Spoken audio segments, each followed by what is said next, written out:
Hello guys, welcome back to my channel Makkad Classes. I am Vinny Makkad. This is the fourth part of the video of chapter 1. 3 parts already uploaded हो चुके हैं. अगर आपने नहीं देखा है तो पहले आप वो देख लीजिए और इसके आप आई बटन पे देख सकते हैं. कैसे हैं आप सब लोग? आई होप आप सब लोग अच्छे होंगे. आज अपन लोग पढ़ने वाले हैं objectives of business. Ma'am objectives मतलब क्या होता है? ऑब्जेक्टिव्स मतलब होता है किस पर्पस के लिए बिजनेस किया जाता है. मैम हमें वो तो पता है, बिजनेस किया जाता है प्रॉफिट कमाने के लिए. फिर आप हमें क्यों पढ़ा रहे हो ऑब्जेक्टिव्स ऑफ बिजनेस? हाँ मैं जानती हूँ बिजनेस का ऑब्जेक्टिव्स होता है प्रॉफिट कमाना, पर ये सोल ऑब्जेक्टिव नहीं हो सकता. सिर्फ अकेला ये प्रॉफिट कमाना ऑब्जेक्टिव्स नहीं हो सकता. मैम क्यों? क्योंकि अगर आपका प्रॉफिट ही कमाना सोल ऑब्जेक्टिव्स हुआ तो बहुत सारी प्रॉब्लम्स आ सकती है. मैम क्या प्रॉब्लम्स आ सकती है? प्रॉब्लम्स ऐसे आ सकती है क्योंकि आप एक मिलावटी प्रोडक्ट दोगे कंज्यूमर को, आप अच्छा क्वालिटी का प्रोडक्ट नहीं दोगे कंज्यूमर को, जिससे बहुत प्रॉब्लम हो सकती है. आपका नेक्स्ट टाइम कंज्यूमर वो नहीं आएगा आपके पास, क्योंकि एक इंसान, आप भी खुद सोचिए, अगर आपको कोई इंसान गलत क्वालिटी का प्रोडक्ट दोगे, क्या आप उसके पास वापस जाना प्रेफर करोगे? नहीं जाना प्रेफर करोगे. इसलिए सोल ऑब्जेक्टिव नहीं हो सकता बिजनेस का. और आजकल कंज्यूमर ही किंग है मार्केट का, उसके हिसाब से अपने को चलना पड़ता है. इसका आज कंज्यूमर जो सा डिमांड करता है वैसा अपने को प्रोडक्ट बनाना पड़ता है. इसका एग्जांपल है पतंजलि. पतंजलि ने क्या करा? पतंजलि को पता था कि कस्टमर को अट्रैक्ट कैसे करते हैं. पतंजलि को आज कौन नहीं जानता? पतंजलि को सब लोग जानते हैं. उसने अट्रैक्ट करने के लिए फर्स्ट पॉलिसी रखी make in India. Make in India product बनाया और अपन लोग ठहरे देशभक्त. अपन लोग खरीदेंगे तो खरीदेंगे देश का प्रोडक्ट खरीदेंगे, तो अपन लोग खरीदते हैं देश का प्रोडक्ट, तो मेक इन इंडिया प्रोडक्ट खरीदते हैं. सेकेंड उसने बोला मैं ऑर्गेनिक प्रोडक्ट दूंगा, मतलब विदाउट केमिकल्स यूज करे हुए प्रोडक्ट, और अपन सबको ऑर्गेनिक प्रोडक्ट पसंद है, इसलिए पतंजलि एक ऑर्गेनिक प्रोडक्ट देता था. थर्ड उसने, हाँ ठीक है मार्केट में मैं जानती हूँ ऑर्गेनिक प्रोडक्ट बहुत सारे अवेलेबल होते हैं मार्केट में, पतंजलि ने कुछ अलग काम नहीं करा, पर मार्केट में ऑर्गेनिक प्रोडक्ट बहुत महंगे मिलते हैं, इसलिए पतंजलि ने बोला मैं ऑर्गेनिक प्रोडक्ट दूंगा तो सही, पर मैं बहुत सस्ते दाम में दूंगा. तो अपन लोग बहुत खुश हुए और अपन लोग सब पतंजलि के प्रोडक्ट खरीदने लगे, और आज पतंजलि एक बहुत जाने माना ब्रांड बन चुका है. तो इसलिए बिजनेस के ऑब्जेक्टिव्स भी होते हैं ना, उसको 2 प्रकार में डिवाइड करा गया है. एक इकोनॉमिक ऑब्जेक्टिव और एक होता है social objectives. Ma'am economic objective क्या होता है? इकोनॉमिक ऑब्जेक्टिव वो होता है जो बिजनेस की ग्रोथ और सर्वाइवल के लिए जरूरी है.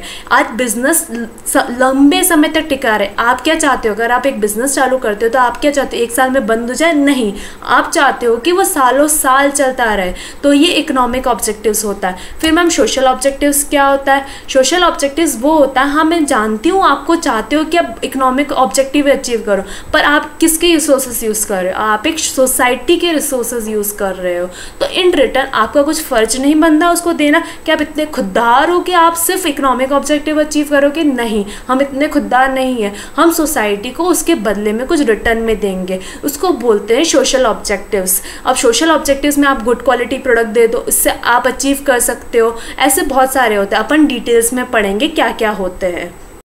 अब अपन डिटेल में देखते हैं इकोनॉमिक ऑब्जेक्टिव क्या होता है, सोशल ऑब्जेक्टिव्स क्या होता है. Economic objectives is divided into so many parts. First अपन देखते हैं मार्केट स्टैंडिंग क्या होता है. मार्केट स्टैंडिंग मतलब होता है कि आप अपने कॉम्पिटिटर्स के बदले में कौन से पोजीशन पे खड़े हुए हो. Marketing standing refers to the position of an enterprise. आप आपकी enterprise in relation to competitors में आपकी क्या पोजीशन है. इसका एग्जाम्पल है जियो. जियो जब लॉन्च हुआ था तो मुकेश अंबानी जी का एक एम था कि मार्केट स्टैंडिंग में वो सबसे टॉप पर आए. तो आज उनका वो ड्रीम पूरा हो चुका है. जियो के सबसे ज़्यादा सब्सक्राइबर है. तो एक बिजनेसमैन जब बिजनेस चालू करता है तो उसका एक एम होता है कि वो सबसे टॉप पर मार्केट स्टैंडिंग होए अपने कॉम्पिटिटर्स के बदले. और एक बिजनेसमैन का एक एम होता है कि उसका प्रोडक्ट के नाम पे, उसके कंपनी के नाम पे प्रोडक्ट बिकने लग जाए. जैसे आप एक फोटोकॉपी के शॉप पे जाते हो तो आप क्या बोलते हो? मेरा जीरोक्स कर दो, पर असल में आप क्या एक कंपनी का नाम ले रहे हो. जीरोक्स एक फोटोकॉपी करना नहीं होता. एक जीरोक्स एक फोटोकॉपी बनाने वाली मशीन है, कंपनी है, और उसके नाम पे आज एक प्रोडक्ट बिकने लग गया है. तो ऐसे पोजीशन चाहता है एक बिजनेसमैन. आप कीबोर्ड खरीदने जाते हो, आप क्या बोलते हो दुकानदार को कि मुझे केसियो दे दो. तो केसियो एक कंपनी का नाम है और जो इस इंस्ट्रूमेंट यूज कर रहे हैं वो कीबोर्ड है. तो आज केसियो के नाम पर प्रोडक्ट बिकने लग गया. ऐसी पोजीशन जाता है. और ये सब कब होता है? जब आप कस्टमर की नीड्स को और उसको सर्व करते हो, उसकी जो नीड्स है उसके कॉम्पिटिटर के बदले में अच्छा प्रोडक्ट बना के सर्व करते हो. तो आपकी मार्केट स्टैंडिंग बढ़ जाती है। मैम नेक्स्ट ऑब्जेक्टिव्स क्या होता है? Next objective innovation. आज बिजनेसमैन नहीं टिक सकता अगर वो न्यू आइडियाज़ और मेथड्स नहीं लेके आए बिजनेस में।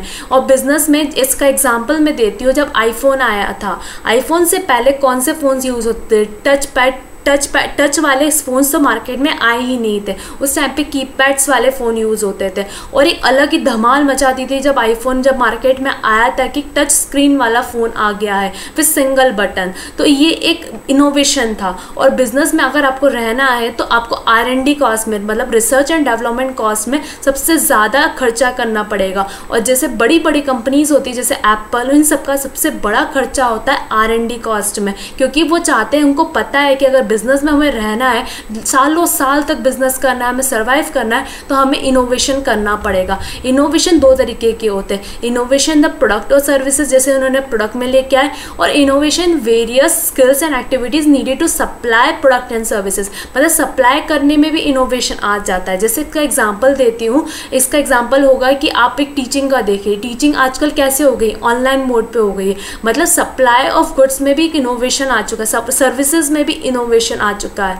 तो इसको बोलते हैं इनोवेशन। नेक्स्ट अपन मूव करते हैं, नेक्स्ट ऑब्जेक्टिव क्या होता है? प्रोडक्टिविटी। मैम प्रोडक्टिविटी मतलब क्या होता है? अगर आप चाहते हो कि आप बिजनेस में रहो, सालों साल रहो, तो आपका वैल्यू ऑफ आउटपुट हमेशा इन वैल्यू ऑफ इनपुट से ज़्यादा होता है। प्रोडक्टिविटी मतलब क्या होता है मैम? हमें ये समझ में नहीं आया। प्रोडक्टिविटी मतलब होता है कंपेयर करना value of output with the value of input. और वैल्यू ऑफ आउटपुट मतलब वैल्यू का अमाउंट, मतलब आउटपुट का अमाउंट ज़्यादा होना चाहिए वैल्यू ऑफ जितना आप माल लगा रहे हो, मतलब ज़्यादा अमाउंट का आउटपुट निकलना चाहिए जितना आप इनपुट लगा रहे हो। अगर आप इनपुट ही, मतलब आपका रॉ मटेरियल इतना महंगा लग रहा है और आउटपुट बहुत सस्ता निकल रहा है, तो आप टिक पाओगे कि नहीं टिक पाओगे? नहीं टिक पाओगे बिजनेस में। मतलब इसका एग्जांपल देते हैं अपन कि आपने 1000 रुपये का रॉ मटेरियल लगाया पर आपका प्रोडक्ट मार्केट में बिकता है 800 रुपये में, तो क्या आप मार्केट में टिक पाओगे? नहीं टिक पाओगे। यहाँ पे आपको 200 रुपये का हर एक प्रोडक्ट पे लॉस हो रहा है। तो आपको अपने अवेलेबल रिसोर्सेज को अच्छी तरीके से यूज़ करना है ताकि आपका वैल्यू ऑफ आउटपुट ज़्यादा निकले वैल्यू ऑफ इनपुट से। और अगर उसको अपन इसको divided by value of output divided by value of input करते हैं तो अपने पता चलता है कि अपने प्रोडक्ट की कितनी एफिशिएंसी है। जितना ज़्यादा आउटपुट होगा और जितना कम इनपुट की कॉस्ट होगी उतनी ज़्यादा आपकी एफिशिएंसी कहलाएगी।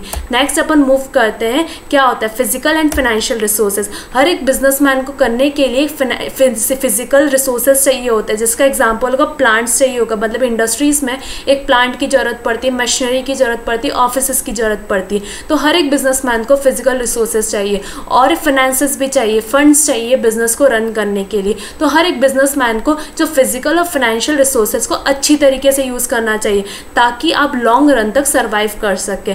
नेक्स्ट ऑब्जेक्टिव होता है अर्निंग प्रॉफिट। मैम ये तो हमें पता है अर्न करना प्रॉफिट। हाँ बच्चों, आपको पता है बिजनेस में प्रॉफिट अर्न करना इंपॉर्टेंट है। मतलब आपने कितनी कैपिटल एम्प्लॉयड, मैम ये कैपिटल एम्प्लॉयड वर्ड आपने लिखा हुआ समझ में नहीं आया, मतलब आपने कितनी पूंजी लगाई बिजनेस में, उसके बदले में आपको कितना प्रॉफिट कमा रहे हो। One of the objective of business to earn profit on the capital employed. Capital कितना पूंजी लगा रहे हो उसके बदले में आप कितना प्रॉफिट कमा रहे हो। हर एक बिजनेसमैन चाहता है अगर बिजनेस में रहना है तो उसको प्रॉफिट कमाना ही पड़ेगा।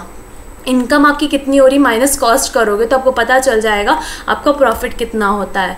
मैम नेक्स्ट ऑब्जेक्टिव क्या होता है? Manager performance and development. Ma'am ये क्या होता है मैनेजर परफॉर्मेंस एंड डेवलपमेंट? देखो बच्चों, आज आप देखोगे टाटा, रिलायंस, ये सब इतनी बड़ी बड़ी कंपनीज है, क्या इनके खुद के मुकेश अंबानी जी यहाँ पे आपके हर एक रिलायंस के, आपने रिलायंस फ्रेश देखा होगा, रिलायंस की कितने सारी चीज़ें, रिलायंस जियो है, रिलायंस कम्युनिकेशंस है, रिलायंस टेलीविजन इंडस्ट्रीज़ में भी है, तो ये हर जगह मुकेश अंबानी जी मैनेज करते हैं क्या सब चीज़ें? नहीं, मुकेश अंबानी जी ने अपने बहुत सारे मैनेजर्स रखे हुए ताकि वो सब मैनेज कर सके।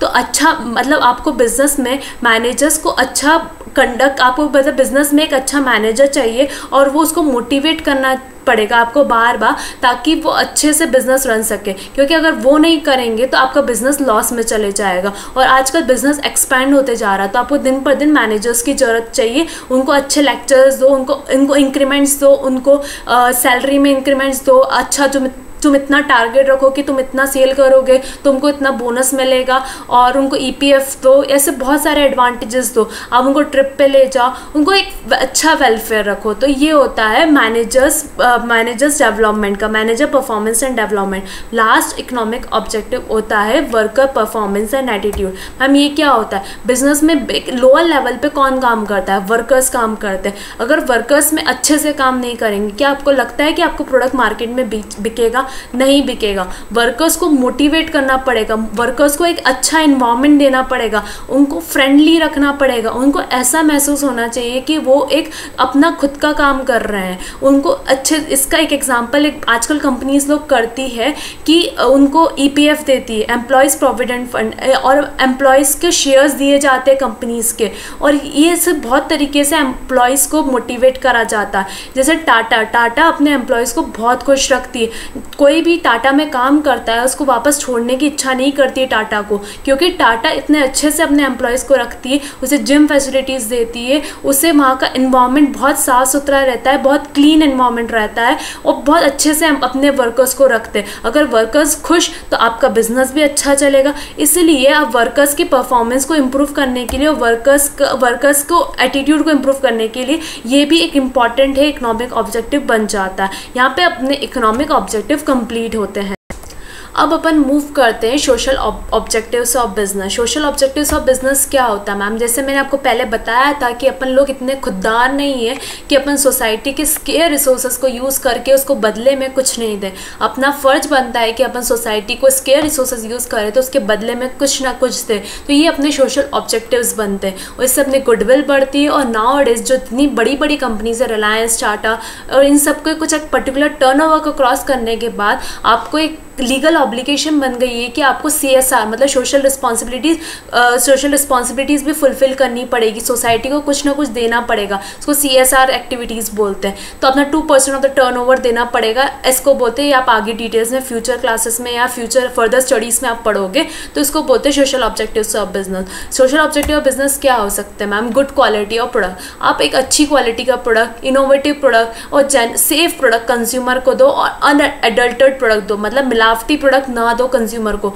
और तब आपका एक तो गुडविल बढ़ेगी मार्केट में, और आपके आगे आपके वापस से कंज्यूमर आएगा। कंज्यूमर भी हैप्पी, आप भी हैप्पी, दोनों हैप्पी, बिजनेस भी हैप्पी। तो अपना सब कुछ हैप्पी चलाने के लिए गुड क्वालिटी प्रोडक्ट आपको देना पड़ेगा। नेक्स्ट होता है फेयर ट्रेड प्रैक्टिसेस, मतलब आपको बिजनेस में होर्डिंग, ब्लैक मार्केटिंग, ये सब ओवर चार्जिंग कस्टमर से नहीं करना चाहिए। जैसे आपने देखा होगा कभी कभी प्राइजेस ऑफ जो ओनियन होते हैं बहुत ज़्यादा बढ़ जाते हैं, फिर लोग क्या करने लग जाते हैं? होर्डिंग करने लग जाते हैं, मतलब माल को ब्लैक मार्केटिंग में करने लग जाते हैं, अपने घर में छुपा के रख देते हैं ताकि फ्यूचर में वो जब प्राइसेस और बढ़ जाए तो उसके ज़्यादा और मतलब हाई प्राइसेस में बेच सके। तो ये गलत चीज़ है। आपको फेयर ट्रेड प्रैक्टिसेस मतलब आपको ये होर्डिंग नहीं करनी चाहिए। नेक्स्ट क्या होती है social objectives? Generating employment opportunities. आपने देखा होगा नरेंद्र मोदी जी ने अपनी स्पीच में बोला था मैं कोविड-19 से लड़ने के लिए 20 लाख करोड़ का देंगे, वो निकाला उन्होंने ये। तो आप उसमें उन्होंने MSME sectors, micro small and medium enterprise को बहुत सारे बेनिफिट्स दिए। बताइए क्यों दिए उनको इतने सारे बेनिफिट्स? क्योंकि वो इंटरप्राइजेस सबसे ज़्यादा एम्प्लॉयमेंट प्रोवाइड करती है, लोगों में बेरोजगारी नहीं होती मार्केट में, सबसे ज़्यादा वर्कर्स काम करते हैं micro small and medium enterprise में। तो गवर्नमेंट भी चाहती है कि आप micro small and medium enterprises करें ताकि ये बिजनेस चलते रहे, क्योंकि इंडिया में सबसे ज़्यादा एम्प्लॉयमेंट प्रोवाइड करने वाला सेक्टर है micro small and medium enterprises. तो आपको ऐसा बिजनेस करना चाहिए ताकि आप लोगों को एम्प्लॉयमेंट प्रोवाइड कर सके और उनके लिए भी देश की तरक्की होगी और लोगों में बेरोजगारी नहीं होगी। और देश की तरक्की कैसे पता चलती है? कि वहाँ के लोग के पास, सबके पास काम हो। तो generating employment opportunity is also a social objective of business. Next क्या होता है social objective? Welfare of employees. जैसे आपको इकोनॉमिक ऑब्जेक्टिव में बताया था, ये सेम पॉइंट्स है। वेलफेयर ऑफ एम्प्लॉयज का आपको अच्छी फैसिलिटीज़ प्रोवाइड करना है, जैसे क्लीननेस ऑफ फैक्ट्री होनी चाहिए, प्रॉपर लाइटनिंग होनी चाहिए, वेंटिलेशन फैसिलिटीज़ होनी चाहिए, फिजिकल सेफ्टी ऑफ वर्कर्स होना चाहिए और ड्रिंकिंग वाटर अच्छा देना चाहिए। ये सब आपके एम्प्लॉयज़ को खुश रखने के लिए, उनको ऐसा फ्रेंडली एनवायरनमेंट लगे, ये भी आपके एक सोशल ऑब्जेक्टिव बन जाता है। नेक्स्ट है एनवायरनमेंट कंसर्न। आपको ऐसे प्रोडक्ट यूज़ करने चाहिए ताकि इन्वायरमेंट में पॉल्यूशन ना फैले। जैसे आप फैक्ट्रीज़ है आपकी, तो आपको air pollution control devices use करने चाहिए, जैसे इलेक्ट्रोस्टैटिक पर्सिपेटर्स एंड बैग हाउस और फिल्टर्स फॉर पीएम कंट्रोल। ये सब होते हैं लो NOx बर्नर्स, ये सब होते हैं जिससे एयर पॉल्यूशन कम हो। तो आपको इन्वायरमेंट को भी ध्यान रखना चाहिए जब आप एक बिजनेस कर रहे हो।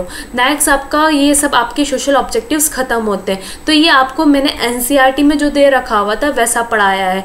NCERT में कुछ डिवाइड नहीं करा है, इकोनॉमिक ऑब्जेक्टिव क्या होता है, सोशल ऑब्जेक्टिव क्या होता है। बस for more clarification I have just divided into economic objective and social objectives. ये अपना खत्म होता है objective of business. If you have any doubt ask me in comment section, and if you like it subscribe my channel and share it with your friends. Okay, bye bye, take care.